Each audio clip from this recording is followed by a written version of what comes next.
মথি লিখিত সুসমাচার তার 3 অধ্যায় পড়ছি। যোহন বাপ্তাইজকের প্রচারাদি কার্য। সেই সময়ে যোহন বাপ্তাইজক উপস্থিত হইয়া জিহুদিয়ার প্রান্তরে প্রচার করিতে লাগিলেন। তিনি বলিলেন, মন ফিরাও, কেননা স্বর্গরাজ্য সন্নিকট হইল। ইনি সে ব্যক্তি যাহার বিষয়ে যিশায় ভাববাদী দ্বারা এই কথা কথিত হইয়াছিল। প্রান্তরে একজনের রব, সে ঘোষণা করিতেছে, তোমরা প্রভুর পথ প্রস্তুত করো, তাহার রাজপথ সকল সরল করো। যোহন উটের লোমের কাপড় পরিতেন, তাহার কোটি দেশে চর্মপটুকা ও তাহার খাদ্য পঙ্গপাল ও বনমধু ছিল।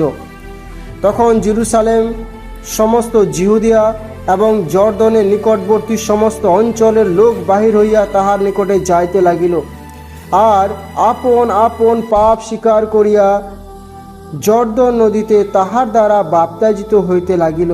কিন্তু অনেক ফরিসি ও সদ্দুকি বাপ্তিস্মের জন্য আসিতেছে দেখিয়া তিনি তাহাদেরকে কহিলেন, হে সর্পের বংশেরা, আগামী কোপ হইতে পলায়ন করিতে তোমাদেরকে কে চেতনা দিল?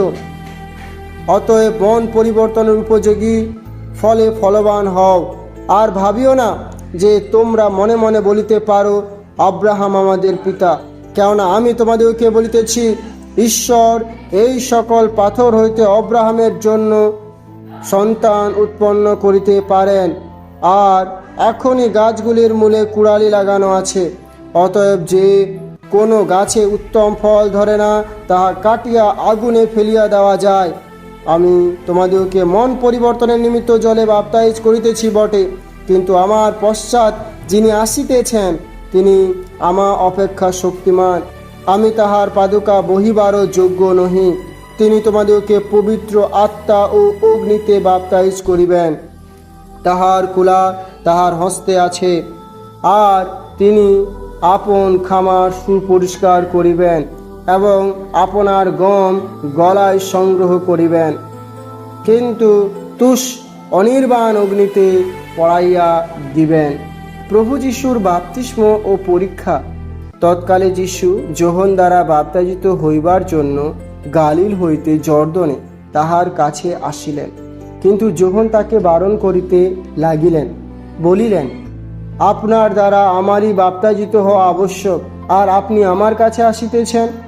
কিন্তু যিশু উত্তর করিয়া তাহাকে কহিলেন, এখন সম্মত হও, কেননা এইরূপে সমস্ত ধার্মিকতা সাধন করা আমাদের পক্ষে উপযুক্ত। তখন তিনি তাহার কথায় সম্মত হইলেন।